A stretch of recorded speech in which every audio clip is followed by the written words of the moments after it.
The Story of Civilization, Volume 6, The Reformation, by Will Durant. Part 1, continued, Cassette 4, Side 1.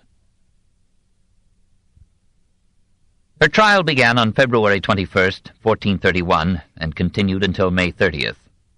Cauchon presided, one of his canons served as prosecutor, a Dominican monk represented the Inquisition, and some 40 men learned in theology and law were added to the panel. The charge was heresy. To check the monstrous regiment of magic-mongers that infested Europe, the Church had made the claim to divine inspiration a heresy punishable with death.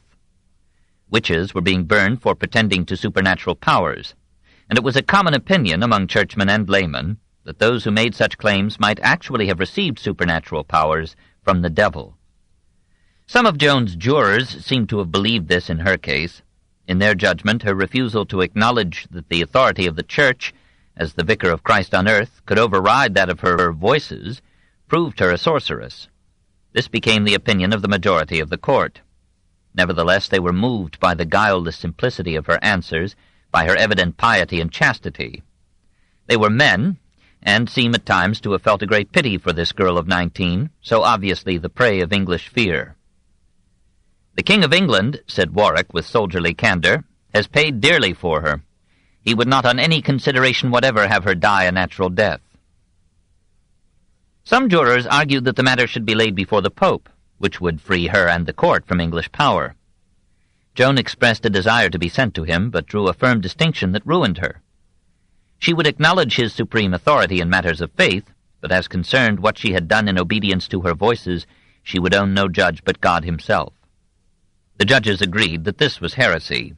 Weakened by months of questioning, she was persuaded to sign a retraction, but when she found that this still left her condemned to lifelong imprisonment within English jurisdiction, she revoked her retraction.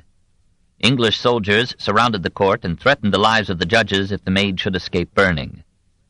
On May 31st, a few of the judges convened and sentenced her to death. That very morning, the faggots were piled high in the marketplace of Rouen. 2 platforms were placed nearby, one for Cardinal Winchester of England and his prelates, another for Cauchon and the judges. And 800 British troops stood on guard. The maid was brought in on a cart, accompanied by an Augustinian monk, Isambard, who befriended her to the last, at peril to his life. She asked for a crucifix. An English soldier handed her one that he had fashioned from 2 sticks. She accepted it, but called also for a crucifix blessed by the Church, and Isambard prevailed upon the officials to bring her one from the Church of Saint-Sauveur. The soldiers grumbled at the delay, for it was now noon. "Do you intend us to dine here?" their captain asked. His men snatched her from the hands of the priests and led her to the stake. Isambard held up a crucifix before her, and a Dominican monk mounted the pyre with her. The faggots were lighted, and the flames rose about her feet. Seeing the Dominican still beside her, she urged him to descend to safety. She invoked her voices, her saints, the Archangel Michael, and Christ, and was consumed in agony. A secretary to the English king anticipated the verdict of history. "We are lost," he cried. "We have burned a saint." In 1455, Pope Calixtus III, at the behest of Charles VII, ordered a re-examination of the evidence upon which Joan had been condemned. And in 1456, France being now victorious, the verdict of 1431 was, by the Ecclesiastical Court of Review, declared unjust and void. In 1920, Benedict XV numbered the Maid of Orleans among the saints of the Church. 10. France survives, 1431 to 1453. We must not exaggerate the military importance of Joan of Arc. Probably Dunois and La Hire would have saved Orleans without her. Her tactics of reckless assault won some battles and lost others, and England was feeling the cost of 100 years' war. In 1435, Philip of Burgundy, England's ally, tired of the struggle and made a separate peace with France. His defection weakened the hold of the English on the conquered cities of the south. One by one, these expelled their alien garrisons. In 1436, Paris itself, for 17 years a captive, drove out the British, and Charles VII at last ruled in his capital. Strange to tell, he who had for so long been a do-nothing shadow of a king had learned by this time to govern, to choose competent ministers, to reorganize the army, to discipline turbulent barons, to do whatever was needed to make his country free. What had wrought this transformation? The inspiration of Joan had begun it, but how weak he still seemed when he raised not a finger to save her. His remarkable mother-in-law, Yolande of Anjou, had helped him with wise counsel, had encouraged him to receive and support the Maid. Now, if we may trust tradition, she gave her son-in-law the mistress who for 10 years ruled the heart of the king. Agnès Sorel was the daughter of a squire in Touraine. Orphaned in childhood, she had been brought up to good manners by Isabel, Duchess of Lorraine. Isabel took her, then 23, to visit the court in Chinon in 1432, in the year after Joan's death. Snared in the girl's chestnut tresses and in love with her laughter, Charles marked her out as his own.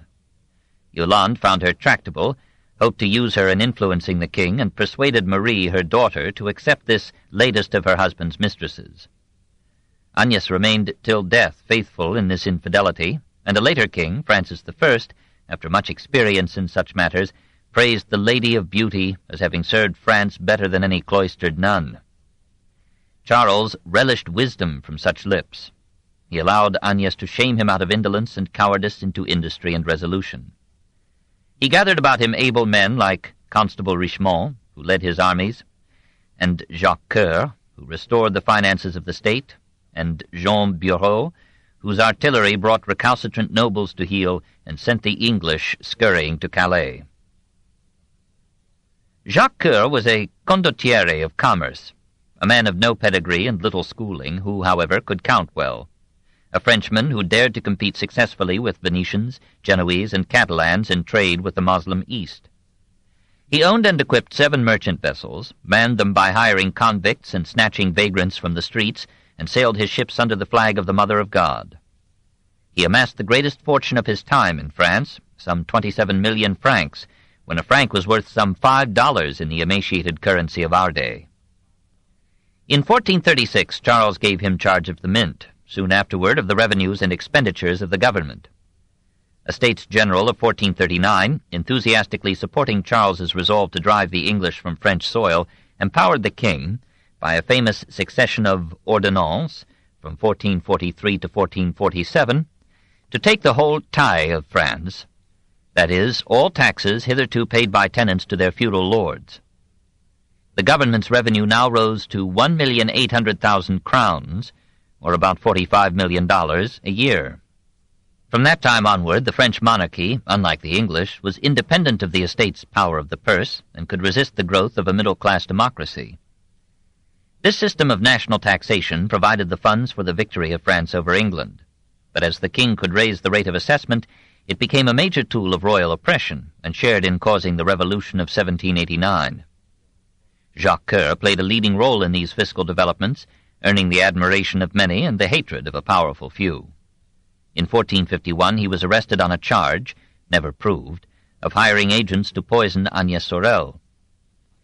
He was condemned and banished, and all his property was confiscated to the state, an elegant method of exploitation by proxy. He fled to Rome, where he was made admiral of a papal fleet sent to the relief of Rhodes. He was taken ill at Chios and died there in 1456, aged 61. Meanwhile, Charles VII, guided by Coeur, had established an honest coinage, rebuilt the shattered villages, promoted industry and commerce, and restored the economic vitality of France. He compelled the disbandment of private companies of soldiers, and gathered these into his service to form the first standing army in Europe, this in 1439. He decreed that in every parish some virile citizen, chosen by his fellows, should be freed from all taxation, should arm himself, practice the use of weapons, and be ready at any moment to join his like in the military service of the king. It was these francs-tireurs, or free bowmen, who drove the English from France. By 1449, Charles was prepared to break the truce that had been signed in 1444. The English were surprised and shocked. They were weakened by internal quarrels and found their fading empire in France relatively as expensive to maintain in the 15th century as India in the 20th. In 1427, France cost England £68,000, brought her £57,000. The British fought bravely but not wisely. They relied too long on archers and stakes, and the tactics that had stopped the French cavalry at Crécy and Poitiers proved helpless at Formigny in 1450, against the cannon of Bureau. In 1449, the English evacuated most of Normandy. In 1451, they abandoned its capital, Rouen. In 1453, the great Talbot himself was defeated and killed at Castillon. Bordeaux surrendered. All Guyenne was French again. The English kept only Calais. On October 19, 1453, the two nations signed the peace that ended the 100 Years' War. Chapter 4. Gallia Phoenix, 1453 to 1515. 1. Louis XI, 1461 to 1483. The son of Charles VII was an exceptionally troublesome dauphin. Married against his will at 13, in 1436, to Margaret of Scotland, aged 11, he revenged himself by ignoring her and cultivating mistresses. Margaret, who lived on poetry, found peace in an early death in 1444, saying as she died, "Fie upon life, speak to me no more of it." Louis twice rebelled against his father, fled to Flanders after the second attempt, and waited fretfully for power. Charles accommodated him by starving himself to death in 1461, and for 22 years France was ruled by one of her strangest and greatest kings. He was now 38, thin and ungainly, homely and melancholy, with distrustful eyes and far-reaching nose. He looked like a peasant, dressed like an impoverished pilgrim in a rough gray gown and a shabby felt hat, prayed like a saint, and ruled as if he had read The Prince before Machiavelli was born. He scorned the pomp of feudalism, laughed at traditions and formalities, questioned his own legitimacy, and shocked all thrones with his simplicity.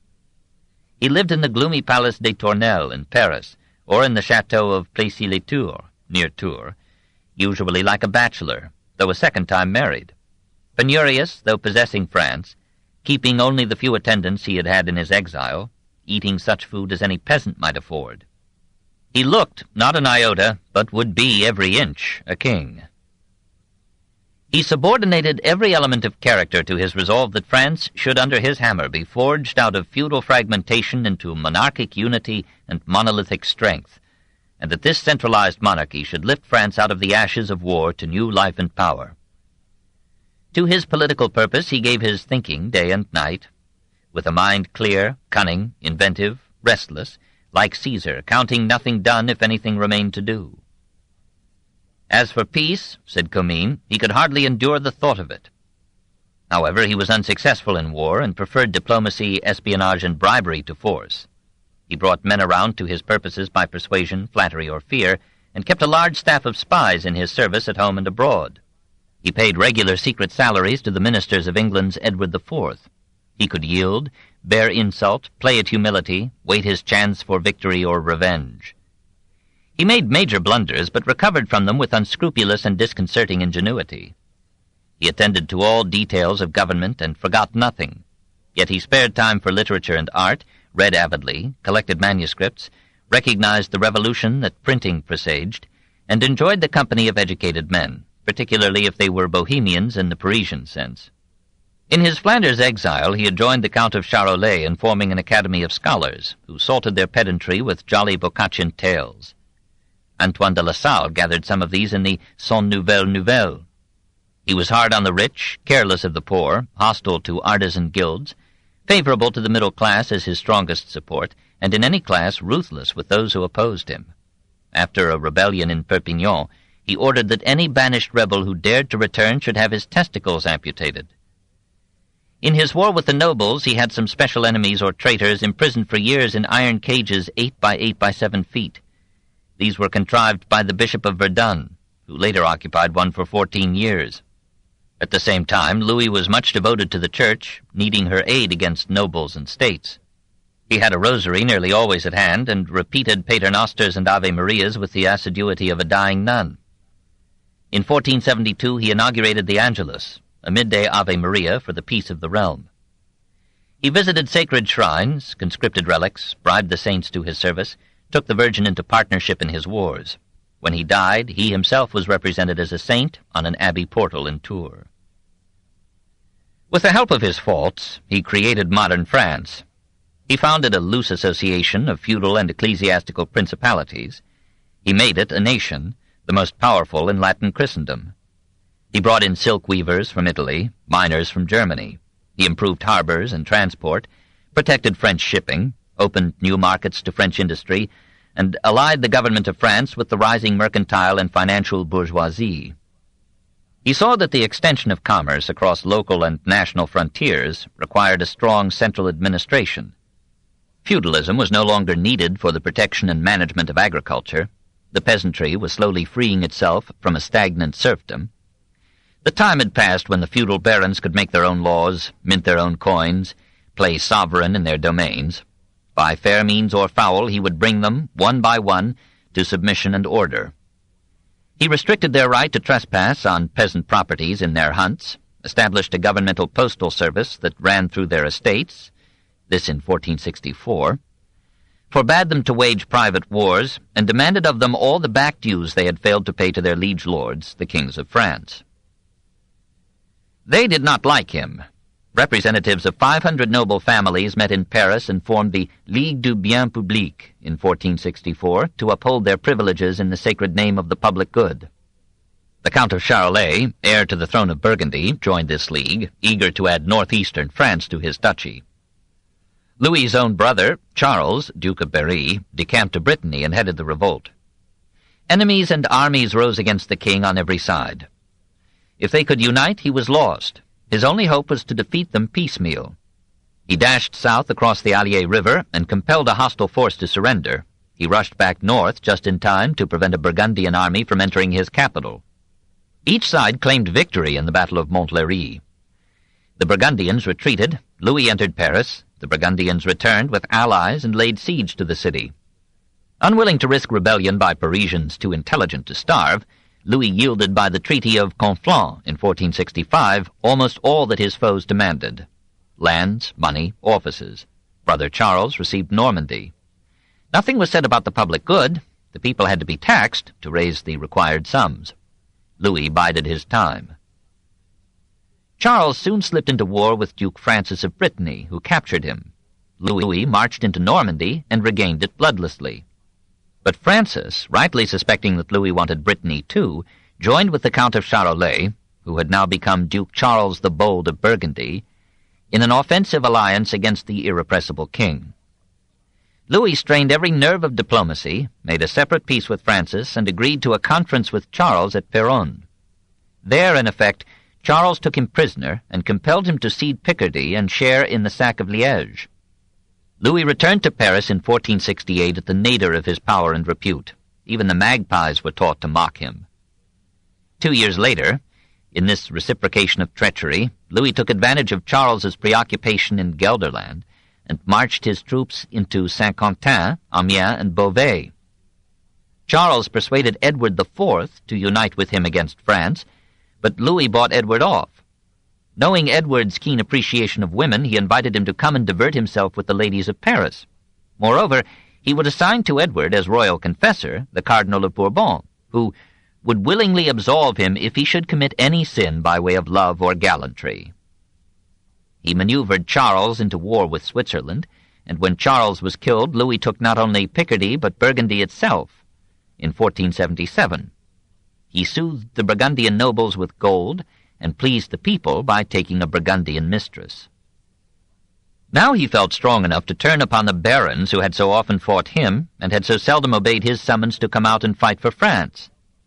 Many of the lords who had conspired against him in 1465 were dead or incapacitated by age. Their successors had learned to fear a king who cut off the heads of traitorous aristocrats and confiscated their estates, who had built a strong army of mercenaries and seemed always able to raise immense sums for purchases and bribes. Preferring to spend his subjects' money rather than their lives, Louis bought Cerdagne and Roussillon from Spain. He acquired Rochelle through his brother's death. He took Alençon and Blois by force. He persuaded René to bequeath Provence to the French crown in 1481. A year later, Anjou and Maine reverted to the monarchy. In 1483, Flanders, seeking the aid of Louis against the Holy Roman Empire, ceded to him the county of Artois, with the thriving cities of Arras and Douai. With the barons subdued and the municipal parlement and communes submitting to the king, Louis accomplished for France that national unification and centralized administration which, a decade later, Henry VII was to achieve for England, Ferdinand and Isabella for Spain, and Alexander VI for the Papal States. Though this substituted one tyranny for many, it was at the time a progressive move, enhancing internal order and external security, standardizing currency and measurements, molding dialects into a language, and furthering the growth of vernacular literature in France. The monarchy was not absolute. The nobles retained large powers, and the consent of the States General was usually required for new taxes.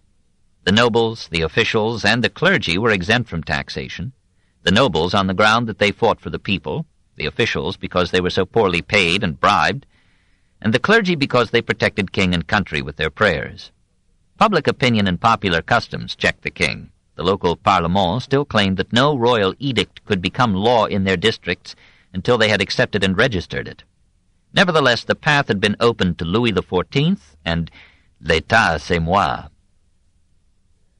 Amid all these triumphs, Louis himself decayed in body and mind. He imprisoned himself at Plessis-les-Tours, fearing assassination, suspicious of all, seeing hardly anyone, punishing faults and defections cruelly, and now and then dressing himself in robes whose magnificence contrasted with the poor garb of his early reign. He became so gaunt and pale that those who saw him could hardly believe that he was not already dead. For years he had suffered agonies from piles, and had had occasional apoplectic strokes. On August 25, 1483, another attack deprived him of speech, and 5 days later he died. His subjects rejoiced, for he had made them pay unbearably for his defeats and victories. The people had grown poorer, as France had become greater, under his merciless statesmanship. Nevertheless, later ages were to benefit from his subordination of the nobles, his reorganization of finance, administration, and defense, his promotion of industry, commerce, and printing, his formation of a modern unified state. If, wrote Comines, all the days of his life were computed in which joys and pleasures outweighed his pains and trouble, they would be found so few that there would be 20 mournful ones to one pleasant. He and his generation paid for the future prosperity and splendor of France. 2. Italian adventure. Charles VIII was 13 when his father died. For 8 years his sister, Anne de Beaujeu, only 10 years his elder, wisely ruled France as regent. She reduced governmental expenditures, forgave the people a quarter of the poll tax, recalled many exiles, freed many prisoners, and successfully resisted the attempt of the barons in their guerre folle, or foolish war of 1485, to regain the semi-sovereignty that Louis had overthrown. When Brittany joined with Orléans, Lorraine, Angoulême, Orange, and Navarre in a further revolt, her diplomacy and the generalship of Louis de la Trémouille defeated them all, and she ended the turmoil triumphantly by arranging the marriage of Charles to Anne of Brittany, who brought her great duchy as dowry to the crown of France, this in 1491. The regent then retired from the government and lived her remaining 31 years in peaceful oblivion. The new queen was quite another Anne, short, flat, thin, and lame, with a stubby nose over a spacious mouth on a gothically elongated face. She had a mind of her own, as shrewd and parsimonious as any Breton should be. Though she dressed simply in black gown and hood, she could, on occasions of state, gleam with jewelry and cloth of gold. And it was she, rather than Charles, who favored artists and poets, and commissioned Jean Baudichon to paint Les Heures d'Anne de Bretagne. Never forgetting her beloved Brittany and its ways, she hid her pride in modesty, sewed industriously, and struggled to reform the morals of her husband and his court. Charles, says the gossipy Brantôme, loved women more than his slight constitution could endure. After his marriage, he restricted himself to one mistress. He could not complain of the queen's looks. He himself was a macrocephalic hunchback, his features homely, his eyes big and colorless and myopic, his underlip thick and drooping, his speech hesitant, his hands twitching spasmodically. However, he was good-natured, kindly, sometimes idealistic. He read chivalric romances and conceived the notion of reconquering Naples for France and Jerusalem for Christendom. The House of Anjou had held the kingdom of Naples from 1268 to 1435, until evicted by Alfonso of Aragon. The claims of the Anjou dukes had been bequeathed to Louis XI. They were now proclaimed by Charles. His council thought him the last person in the world to lead an army in a major war, but they hoped that diplomacy might ease his way, and that a captured Naples would draw French commerce to dominate the Mediterranean. To protect the royal flanks, they ceded Artois and Franche-Comté to Maximilian of Australia, and Cerdagne and Roussillon to Ferdinand of Spain. They thought to get half of Italy for the parings of France. Heavy taxes, pawned gems, and loans from Genoese bankers and Lodovico, regent of Milan, provided an army of 40,000 men, 100 siege guns, 86 ships of war. Charles set out gaily in 1494, perhaps not loath to leave two Annes behind. He was welcomed in Milan, which had a score to settle with Naples, and found its ladies irresistible. He left a trail of natural children on his march, but handsomely refused to touch a reluctant maiden who had been conscripted to his pleasure by his valet de chambre. Instead, he sent for her lover, presided over their betrothal, and gave her a dowry of 500 crowns. Naples had no force capable of resisting his. He entered it in easy triumph in 1495, enjoyed its scenery, cuisine, women, and forgot Jerusalem. He was apparently one of the lucky Frenchmen who did not contract, in this campaign, the venereal disease that was later called morbus gallicus, because it spread so rapidly in France after the troops' return. A holy alliance of Alexander VI, Venice, and Lodovico of Milan, who had changed his mind, forced Charles to evacuate Naples and retreat through a hostile Italy. His reduced army fought an indecisive engagement at Fornovo in 1495 and hastened back to France, carrying with it, among other contagions, the Renaissance. It was at Fornovo that Pierre Terrail, Seigneur de Bayard, then 22, first displayed the courage that earned him half the famous title of Le Chevalier sans peur et sans reproche. Born in the Château Bayard, in the Dauphiné, he came of a noble family, every head of which, for 2 centuries past, had died in battle, and in this encounter Pierre seemed bent on continuing the tradition. He had 2 horses killed under him, captured an enemy standard, and was knighted by his grateful king. In an age of coarseness, promiscuity, and treachery, he maintained all the virtues of chivalry, magnanimous without display, loyal without servility, honorable without offensive pride, and carrying through a dozen wars a spirit so kindly and gay that contemporaries called him Le Bon Chevalier. We shall meet him again. Charles survived his Italian journey by 3 years. Going to watch a game of tennis at Amboise, he struck his head against a loosened door and died of a cerebral lesion at the age of 28. As his children had predeceased him, the throne passed to his nephew, the Duke of Orléans, who became Louis XII in 1498. Born to Charles of Orléans when the poet was 70, Louis was now 36 and already in feeble health. His morals were abnormally decent for the time, and his manners were so frank and amiable that France learned to love him despite his futile wars. He seemed guilty of discourtesy when, in the year of his accession, he divorced Jeanne de France, daughter of Louis XI. But he had been forced by that pliantly inflexible king to marry the unprepossessing girl when he was but 11 years old.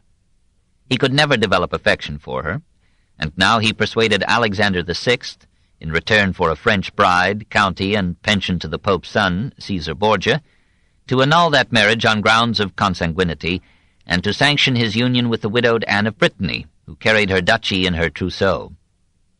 They took up their abode at Blois and gave France a royal model of mutual devotion and loyalty.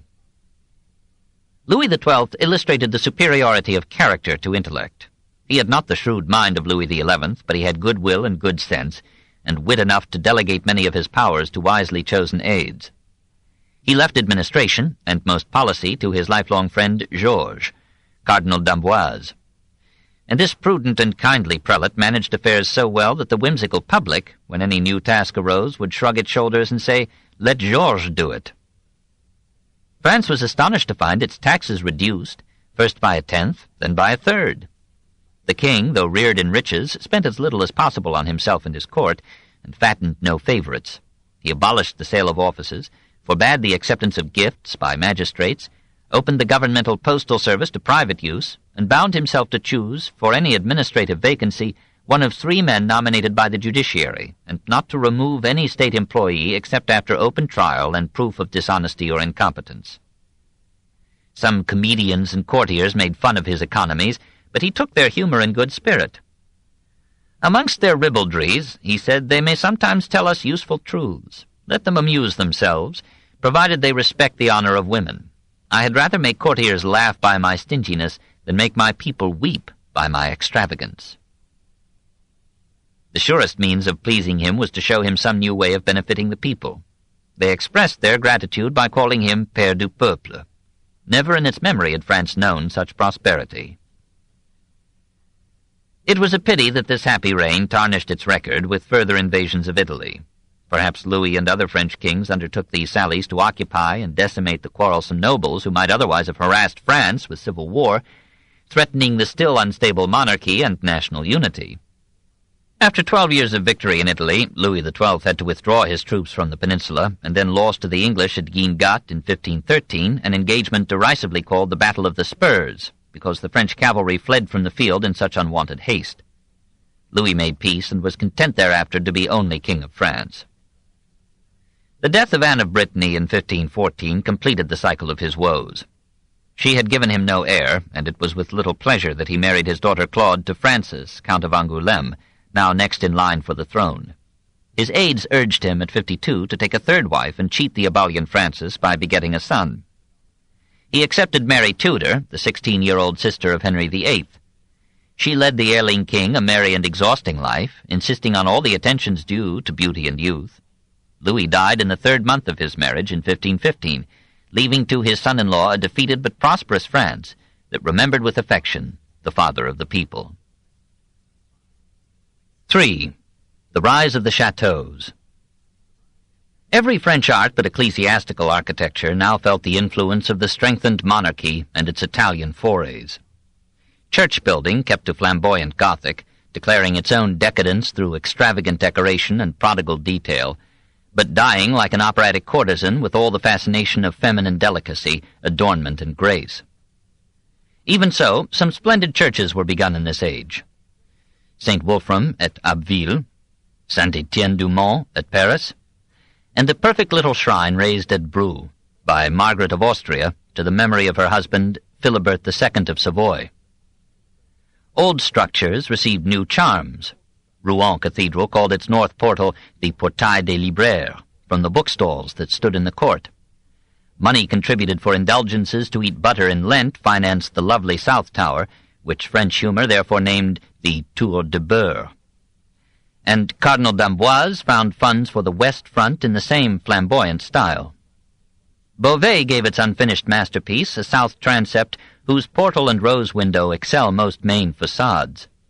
Senlis, Tours, and Troyes improved their fanes, and at Chartres, Jean Le Tessier built a luxuriant northwest steeple and the gorgeous choir screen that showed Renaissance ideas impinging upon Gothic lines. At Paris, the exquisite Tour Saint-Jacques is the restored survivor of a church raised in this period to St. James the Greater. Noble civic buildings redeemed the strife and chaos of the age. Stately city halls rose in Arras, Douai, Saint-Omer, Noyon, Saint-Quentin, Compiègne, Dreux, Évreux, Orléans, Saumur. Grenoble built a Palais de Justice in 1505, Rouen a still more resplendent one in 1493. Robert Angot and Roland Leroux designed it in ornate Gothic. The 19th century redecorated it. The Second World War gutted it. This was the first century of the French chateaux. The church had been made subject to the state. The enjoyment of this world encroached upon preparation for the next. The kings would themselves be gods and make for their leisure a Mohammedan paradise along the Loire. Between 1490 and 1530, the Château Fort, or castle, changed into the Château de Plaisance. Charles VIII, returning from his Neapolitan campaign, demanded of his architects a palace as splendid as those that he had seen in Italy. He brought back with him the architect Fra Giovanni Giocondo, the sculptor and painter Guido Mazzoni, the woodworker Domenico Barnabei Boccador, and 19 other Italian artists, even a landscape architect, Domenico Pacello. He had already restored the old castle at Amboise. Now he commissioned these men, aided by French builders and artisans, to transform it in the style of Italy into a luxurious Logis du Roi, a royal lodge. The result was superb, a mass of towers, pinnacles, cornices, corbels, dormers, and balconies, rising imperially on a slope overlooking the peaceful river. A new species of architecture had come to birth. The style offended patriots and purists by wedding Gothic towers to Renaissance palaces, and by replacing flamboyant decoration with classical forms and details. The walls, the cylindrical towers, the high sloping roofs, the machicolated battlements, the occasional moats were still medieval, recalling the time when a man's home had to be his castle and his fort. But the new spirit brought the dwelling out of its massive martial shell, broadened the windows in rectilinear line to let in the sun, beautified them with frames of carved stone, adorned the interior with classical pilasters, moldings, medallions, statues, arabesques, and reliefs, and surrounded the building with gardens, fountains, flowers, and, usually, a hunting wood or a smiling plain. In these amazing homes of luxury, darkness gave place to light, medieval fear and gloom to Renaissance confidence, audacity, and joy. The love of life became an architectural style. We should credit this first stage of the chateaux unduly if we assign to it either their origin or their full development. Many of them had pre-existed as castles and were merely modified. The 16th and 17th centuries perfected the form to an aristocratic elegance. The 18th changed the mood and replaced the gay lyric of the chateaux with the grandiose epic of Versailles. Chinon's castle-chateau was already old when Charles VII received Joan there in 1429, and Loches had had a long history as a royal residence and jail when Lodovico il Moro came there as a prisoner in 1504 after Louis XII's second capture of Milan. About 1460, Jean Bouret, state minister to Louis XI, restored the 13th-century castle of Langeais into a form essentially medieval, though it is still one of the best preserved of the chateaux. At Chaumont, toward 1473, Charles d'Amboise built another chateau in the medieval manner, and at Gaillon, his brother, the cardinal, raised an immense castle-chateau from 1497 to 1510, which the Revolution incontinently destroyed. Dunois, noble bastard of Orléans, restored the chateau of Châteaudun in 1464, and the Cardinal of Orléans-Longueville gave it a new wing in the Gothic Renaissance compromise. The chateau of Blois still contains 13th-century portions. Louis XII built for it an east wing in a harmonious union of brick and stone, of Gothic portal and Renaissance windows, but its supreme glory awaited Francis I. Gothic sculpture made its exit with infinite grace in the exquisitely carved decoration of the tombs and retabule in the church at Brou, where the figure of the Sibyl Agrippa is as fair a form as any at Chartres or Reims.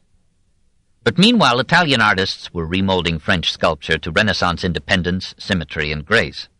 Intercourse between France and Italy was growing through the visits of ecclesiastics, diplomats, merchants, and travelers. Imported Italian objects of art, especially small bronzes, served as envoys of Renaissance and classical forms and taste. With Charles VIII and Georges and Charles d'Amboise, the movement became an impetuous stream.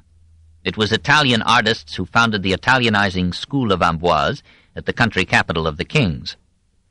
The tombs of French royalty in the Church of Saint-Denis are a monumental record of the transition from the somber dignity of Gothic sculpture to the smooth elegance and joyous decoration of Renaissance design, proclaiming glory and celebrating beauty even in the triumph of death.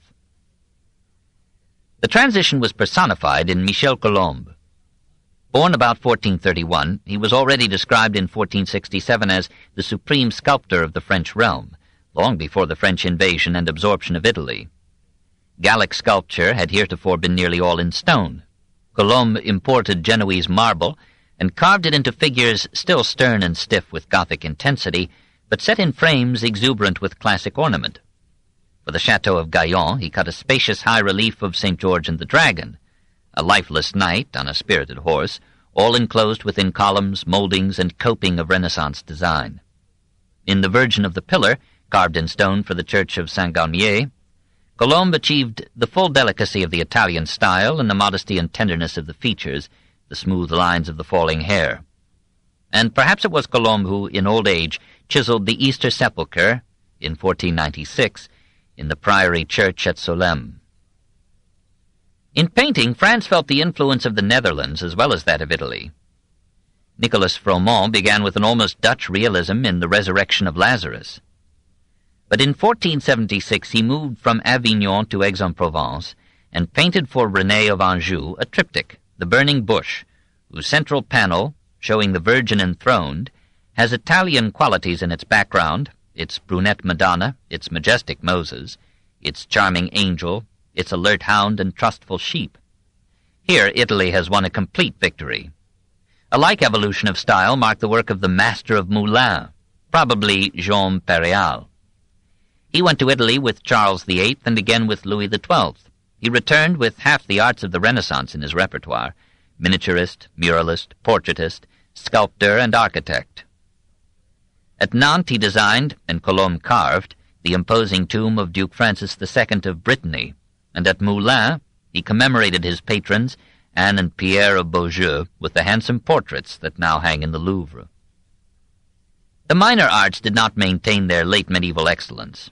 Whereas the Flemish illuminators had long since passed to secular subjects and earthly scenes, the miniatures of Jean Baudichon in Les Heures d'Anne de Bretagne of 1508 represented a return to medieval simplicity and piety.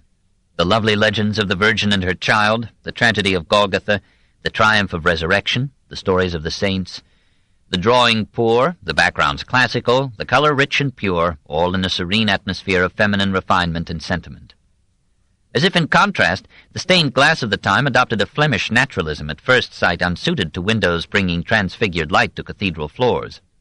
Yet the glass painted in this period for Auch, Rouen, and Beauvais catches some of the 13th century glory. Limoges now rekindled its furnaces, which had been cold for a century, and rivaled Italy and Islam in painting vessels with translucent enamels. The woodcarvers had not lost their skill. Ruskin thought the choir stalls of Amiens Cathedral the best in France. Colorful tapestries from the end of the 15th century caught the attention of George Sand in the Château de Brissac in 1847 and became a treasure of the Musée de Cluny at Paris. And the Musée des Gobelins has a stirring tapestry, circa 1500, of musicians playing in a garden of fleurs-de-lis. All in all, excepting the chateaux, the 15th century was a fallow age in French art. The soil was plowed by soldiers' feet and fertilized with wartime blood. But only toward the end of the period would men have the means and leisure to sow the seeds of the harvest that Francis I would reap. The self-portrait of Fouquet betrays an age of humiliation and distress. The miniatures of his pupil Bourdichon reflect the familial peace of Louis XII's second marriage, and the smiling ease of a recovered land. The worst was over for France. The best was about to come. 4. François Villon, 1431 to 1480. Nevertheless, this century of strife and chaos produced a major poet and a major historian. This book is continued at this point, on the other side of this cassette. Please reverse or turn the cassette over now.